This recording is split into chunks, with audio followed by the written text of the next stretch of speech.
नमस्कार, India voice देख रहे हैं आप। आपके साथ मैं हूं स्वीटी दीक्षित। बुलेटिन की शुरुआत करेंगे हम जानकारी के साथ। आज राज्यसभा में पेश होगा महिला आरक्षण बिल। राज्यसभा में एनडीए के पास 112 का संख्या बल और सभी दलों के सहयोग से पारित होने की उम्मीद है। पारित कराने को जरूरी करीब 158 सांसदों का समर्थन। कल लोकसभा में पास हुआ था नारी शक्ति वंदन विधेयक। सरकार की चर्चा के बाद बिल पारित कराने की तैयारी है। तो कल लोकसभा में पेश किया गया था, चर्चा हुई थी, बहस हुई थी, तमाम दलों की तरफ से अपना अपना पक्ष रखा गया था। सोनिया गांधी ने भी काफी कुछ कहा था इस पूरे बिल को लेकर। आप देखिए, फिर शाम होते होते 454 वोट जो है इसके पक्ष में लगे और 2 इसके विपक्ष में वोट आए, जिसके बाद से ये बिल पारित हो गया। अब राज्यसभा की बारी है। राज्यसभा के पटल पे ये बिल रखा जाएगा और आज देखना होगा कि कितने सांसदों का इसमें पक्ष निकल के सामने आता है, क्योंकि लोकसभा में भारी बहुमत के साथ ये बिल पारित हुआ है। 112 की एनडीए की संख्या बल है और ऐसे में राज्यसभा में भी यही कहा जा रहा है कि आसानी से ये बिल पास हो जाएगा, क्योंकि काफी ऐसे पार्टियां जो कि इस बिल को समर्थन दे रही है। जो 2 मत निकल के सामने आए हैं लोकसभा के पटल पे, वो नाम है वो AIMIM के प्रमुख असरुद्दीन ओवैसी और इम्तियाज अली का है। और ऐसे में आज राज्यसभा में क्या कुछ होना है वो जानकारी भी आप तक पहुंचाएंगे। आज इस बिल पर चर्चा होगी, उसके बाद वोट डाले जाएंगे।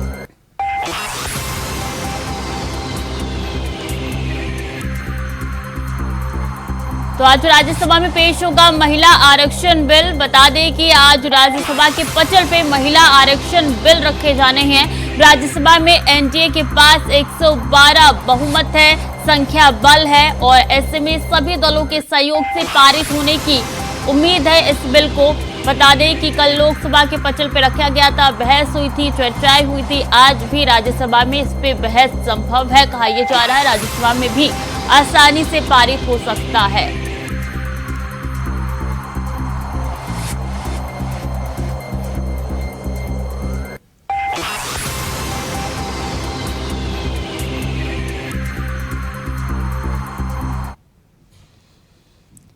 और भूपेंद्र सिंह चौधरी का आज जौनपुर दौरा है। भाजपा प्रदेश अध्यक्ष भूपेंद्र सिंह चौधरी जौनपुर पहुंचेंगे। दोपहर 12 बजे टीटी कॉलेज के मैदान में पहुंचेंगे। गणेश उत्सव कार्यक्रम में सम्मिलित होंगे। दोपहर 1:30 बजे भाजपा जिला कार्यालय पहुंचेंगे। भूपेंद्र चौधरी जौनपुर में संगठनात्मक बैठक में मार्गदर्शन करेंगे। दोपहर 12 बजे टीटी कॉलेज के मैदान में पहुंचेंगे भूपेंद्र सिंह चौधरी। बता दें आज जौनपुर के दौरे पर रहने वाले हैं। ऐसे में बता दें गणेश उत्सव कार्यक्रम में शामिल होंगे भूपेंद्र सिंह चौधरी और कई ऐसे कार्यक्रम हैं जिनमें शिरकत उनके द्वारा किया जाएगा। 1:30 बजे का वक्त बताया जा रहा है जब भाजपा कार्यालय पहुंचेंगे। वहां पे मार्गदर्शन देंगे तमाम कार्यकर्ताओं को, क्योंकि लोकसभा चुनाव है, यूपी काफी अहम गढ़ है बीजेपी का। अब हर मोर्चे पर तैनात यहाँ पे बीजेपी नजर आ रही है। संगठनात्मक बैठक होगी, मार्गदर्शन उनकी तरफ से दिया जाएगा। भूपेंद्र सिंह चौधरी का आज जौनपुर दौरा है जो कि काफी अहम है। भाजपा प्रदेश अध्यक्ष है भूपेंद्र सिंह चौधरी जो कि जौनपुर पहुंचेंगे। बता दें कि जौनपुर में कई ऐसे कार्यक्रम हैं जिनमें शिरकत करेंगे। 12 बजे टीटी कॉलेज के मैदान में पहुंचेंगे और उसके बाद से गणेश उत्सव में भी उनके द्वारा शिरकत किया जाएगा कार्यक्रम में। बता दें इसके बाद से बीजेपी के कार्यालय भी 1:30 बजे पहुंचेंगे और संगठनात्मक बैठक होगी। मार्गदर्शन तमाम कार्यकर्ताओं को अपने द्वारा वो देंगे।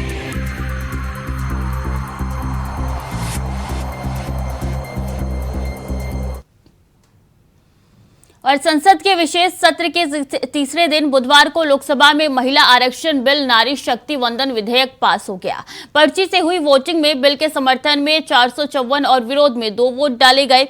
अब गुरुवार को ये बिल राज्यसभा में पेश होगा। वहां से पास होने के बाद राष्ट्रपति की स्वीकृति के लिए जाएगा। राष्ट्रपति की स्वीकृति मिलने के बाद ये कानून बन जाएगा। महिला आरक्षण बिल लोकसभा में पास हो चुका है। आज राज्यसभा की बारी है।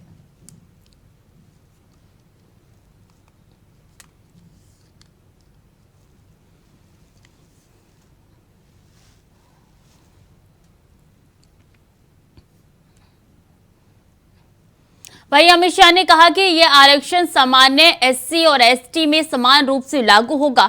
चुनाव के बाद तुरंत ही जनगणना और डिलिमिटेशन होगा और महिलाएं भागीदारी जल्द से ही सदन में बढ़ेगी। विरोध करने से रिजर्वेशन जल्दी नहीं आएगा। संशोधन है, ये संविधान संशोधन जैसे ही दोनों सदन सबके सहयोग से पारित करते हैं, उसके साथ ही देश की लोकसभा और देश के सभी राज्यों की विधानसभाओं में 1/3 स्थान मातृशक्ति के लिए आरक्षित हो जाए। इसलिए ये बिल के अंदर अनुच्छेद 239A जो दिल्ली की विधानसभा से संबंधित है, उसमें बदलाव लेकर मेरे साथी मंत्री मेघवाल जी आए हैं। नया अनुच्छेद 330A जो लोकसभा में 1/3 मातृशक्ति का आरक्षण करेगा। नया अनुच्छेद 332A जो राज्यों की विधानसभा में 1/3 मातृशक्ति का आरक्षण करेगा। और इसके साथ साथ SC और ST वर्ग के लिए जितनी भी सीटें रिजर्व है, उसमें भी 1/3 सीटें मातृशक्ति के लिए आरक्षित हो जाएगी। माननीय अध्यक्ष जी, कुछ पार्टी के लिए महिला सशक्तिकरण एक पॉलिटिकल एजेंडा हो सकता है। कुछ पार्टियों के लिए महिला सशक्तिकरण, माननीय अध्यक्ष जी, एक राजनीतिक मुद्दा हो सकता है। कुछ पार्टियों के लिए महिला सशक्तिकरण का नारा ये चुनाव जीतने का एक हथियार हो सकता है, परंतु मेरी पार्टी और मेरे नेता नरेंद्र मोदी जी के लिए महिला सशक्तिकरण राजनीतिक मुद्दा नहीं है।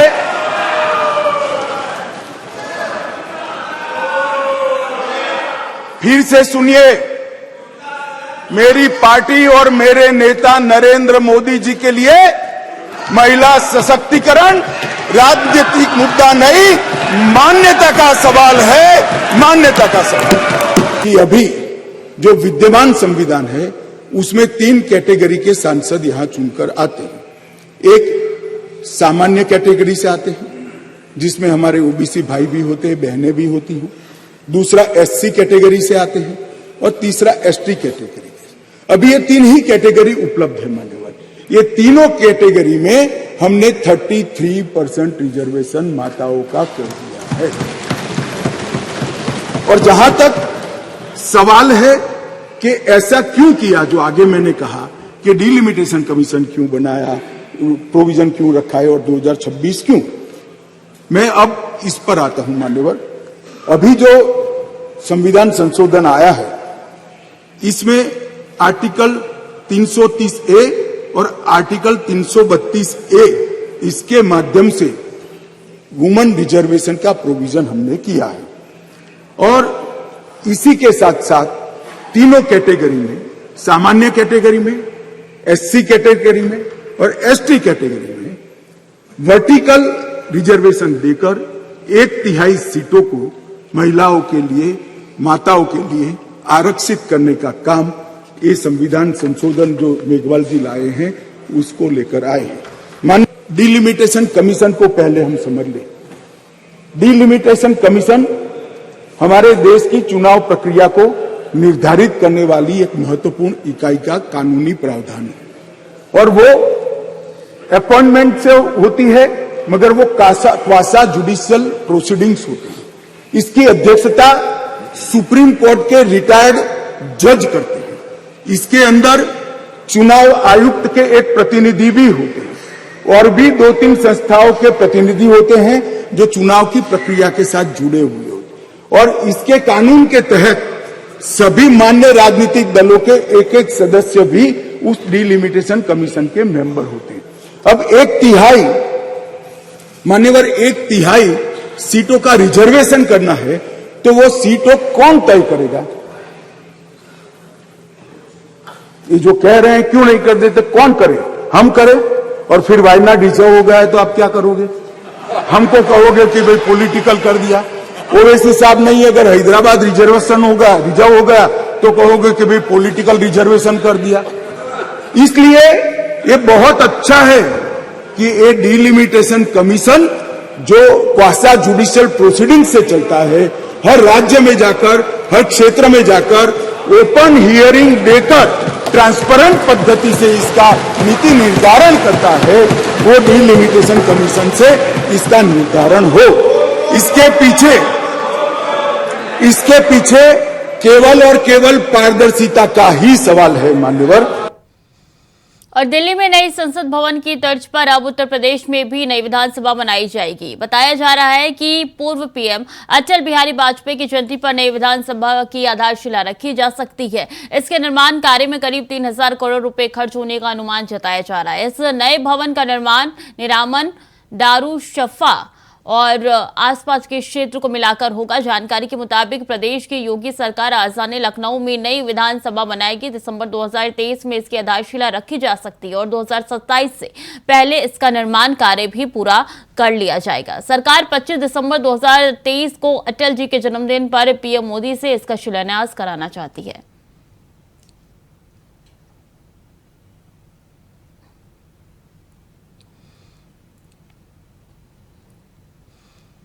और इस बीच अहम जानकारी कि डिप्टी सीएम ब्रजेश पाठक का आज छत्तीसगढ़ दौरा है। आज दोपहर 1:35 पर छत्तीसगढ़ पहुंचेंगे। कटघोरा कोरबा में करेंगे आम सभा। 4:30 बजे छुरी कटघोरा में होगी स्वागत सभा। 4:45 पर दर्री कोरबा में होगी स्वागत सभा। 5:30 बजे घंटाघर कोरबा में आम सभा को संबोधित करेंगे ब्रजेश पाठक। तो 4:30 बजे छुरी कटघोरा में होगी स्वागत सभा। बता दें छत्तीसगढ़ में चुनाव होना है और ऐसे में तमाम बीजेपी के दिग्गज नेता पहुंच रहे हैं। अब कमान जो है वो बड़े नेताओं को सौंपी गई है। स्टार प्रचारक के रूप में कई लिस्ट अब जारी भी हो सकती है। बता दें कि अब बीजेपी यहाँ पे जद्दोजहद करने में लगी हुई है कि इस बार चुनाव को साधा जाए। इसलिए ब्रजेश पाठक आज दौरे पर हैं। छत्तीसगढ़ में एक के बाद एक बड़े नेता, बड़े मंत्री का दौरा हो रहा है।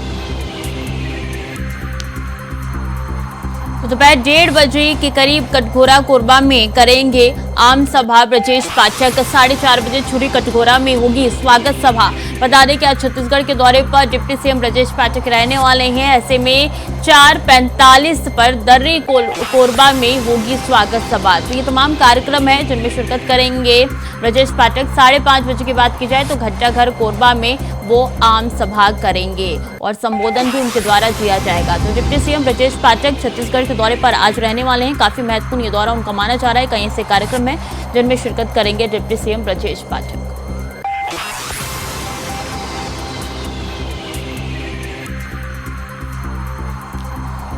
4:30 बजे छुरी कटघोरा में होगी स्वागत सभा और ऐसे में डिप्टी सीएम ब्रजेश पाठक जाएंगे। 4:45 बजे दर्री कोरबा में होगी स्वागत सभा। इसी के साथ बता दें कि 5:30 बजे घंटाघर कोरबा में सभा होने वाली है आम और ऐसे में शिरकत करेंगे डिप्टी सीएम ब्रजेश पाठक। छत्तीसगढ़ के दौरे पर रहने वाले हैं। कई बड़े नेता छत्तीसगढ़ जा रहे हैं, चुनावी सभा को संबोधित कर रहे हैं। अपनी अपनी हुंकार उनकी तरफ से भरी जा रही है क्योंकि ये चुनाव आने वाले जल्द और ऐसे में कांग्रेस की सरकार छत्तीसगढ़ में है। कहा यह जा रहा है कि ये पूरा खेल जो है सत्ता का है और ऐसे में कांग्रेस को हार दी जाए, इस बार उनके पास जीत आए।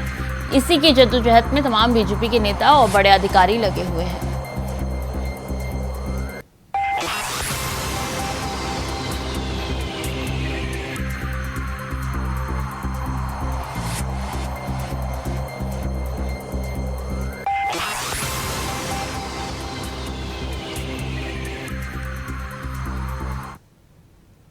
और पंजाब राज्य में आम आदमी पार्टी की सरकार बनने से पहले आम आदमी पार्टी ने राज्य के कर्मचारियों से वादा किया था कि आम आदमी पार्टी की सरकार रहते ही राज्य में कच्चे कर्मचारियों को पक्का कर दिया जाएगा। लेकिन आज 1.5 साल से ज्यादा का समय बीत जाने के बावजूद कर्मचारी अपने आप को ठगा महसूस कर रहे हैं।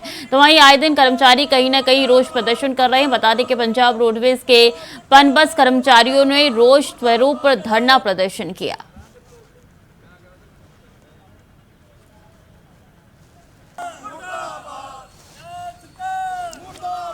तो आम आदमी की सरकार है इस वक्त पंजाब में और आम आदमी जब सत्ता में आने वाली थी उससे पहले उन्होंने कई कर्मचारियों को वादा किया था कि कच्चे कर्मचारी जो है उनको पक्का कर दिया जाएगा, लेकिन 1.5 साल बीत चुका है, अभी तक कोई भी सुगबुगाहट नजर नहीं आ रही सरकार की। और ऐसे में कर्मचारियों के अंदर काफी ज्यादा रोष नजर आ रहा है। कर्मचारियों का कहना है कि हम अपने आप को ठगा हुआ महसूस कर रहे हैं और उनकी तरफ से प्रदर्शन अलग अलग जगहों पर किया जा रहा है। ये तस्वीरें भी आप तक पहुंचा रहे हैं जहां पे कर्मचारी जो है प्रदर्शन करते हुए नजर आ रहे हैं। नारेबाजी उनकी तरफ से की जा रही है। कहा यह जा रहा है कि जल्द से जल्द हमें पक्का कर दीजिए, क्योंकि 1.5 साल का वक्त गुजर चुका है, लेकिन अभी तक सरकार की तरफ से कोई हाथ आगे नहीं बढ़ाया गया और ऐसे में कर्मचारी अपने आप को ठगा महसूस कर रहे हैं। वादा खिलाफी के विरोध में ये प्रदर्शन कर्मचारियों द्वारा किया जा रहा है पंजाब सरकार के खिलाफ।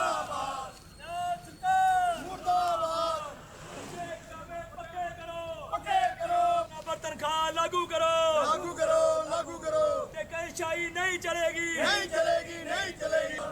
मंत्री पंजाब मुर्दाबाद, मुर्दाबाद, मुर्दाबाद। मंत्री पंजाब मुर्दाबाद, मुर्दाबाद, मुर्दाबाद करो।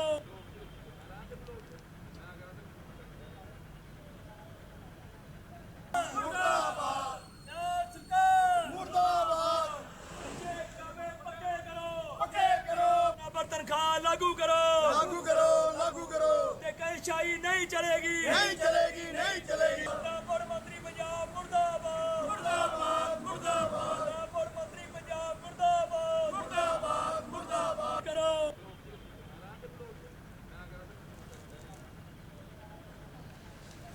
मुर्दाबाद, मुर्दाबाद।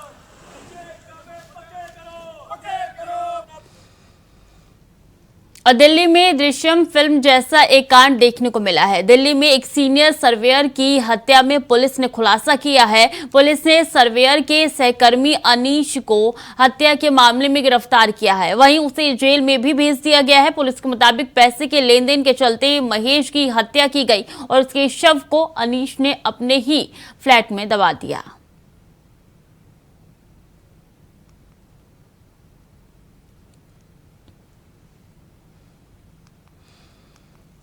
और रामगढ़ के प्रखंड अंतर्गत मतकमा चौक पर चुट्टू पालू सड़क निर्माण कार्य, इसको लेकर बड़का गांव विधायक अंबर प्रसाद के द्वारा विधिवत तरीके से शिलान्यास भी किया गया है। ग्रामीणों का साफ कहना है कि जब तक रोड नहीं बनेगा तब तक वोट का बहिष्कार किया जाएगा, लेकिन कार्य की स्थिति काफी चिंताजनक है। ग्रामीण सड़क पूरी तरीके से कीचड़ में तब्दील है। ग्रामीणों के द्वारा कहा गया है कि क्षेत्र के विधायक और सांसद सड़क की दुर्दशा को लेकर देखने तक नहीं आते। ग्रामीणों ने बड़े दुख के साथ कहा है कि हम सबके लिए दुर्भाग्य है कि 2 बार के जिला परिषद प्रमुख के साथ साथ कई प्रमुख पार्टियों के जनप्रतिनिधि सब इसी रास्ते से गुजरते हैं, पर सबकी आंखों में लगता है कि पट्टी बंधी हुई है।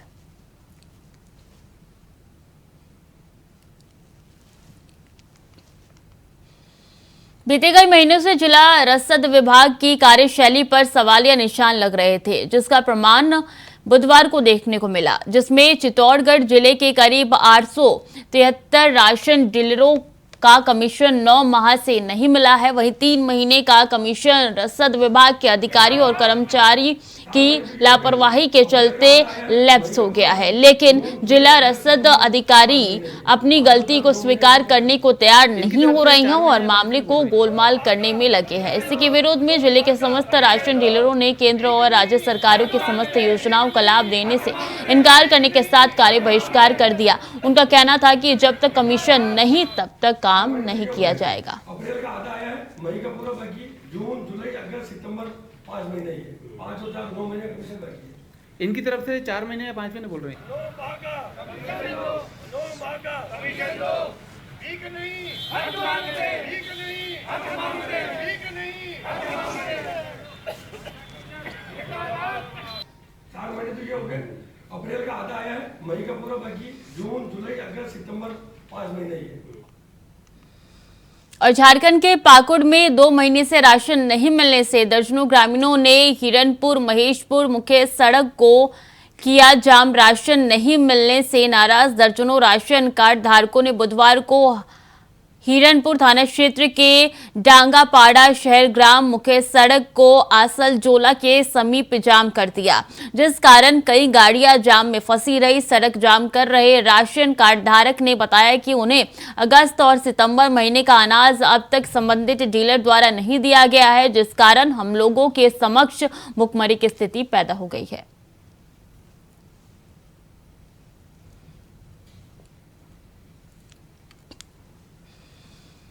और उत्तराखंड के मुख्यमंत्री पुष्कर सिंह धामी की लोकप्रियता इन दिनों चरम पर है। अपने छोटे कार्यकाल में भी कठोर फैसले और बुलंद हौसलों की वजह से धामी अब धाकड़ धामी हो चुके हैं और मुख्यमंत्री की यह धाकड़ छवि बीजेपी के लिए तुरूप का इसका साबित हो रही है। यही वजह है कि उत्तराखंड के मुख्यमंत्री इन दिनों मध्य प्रदेश में परिवर्तन यात्रा में शामिल होने के लिए बीजेपी के हक में परिवर्तन के बयान लाने में लगे हुए हैं। ये रिपोर्ट देखिए।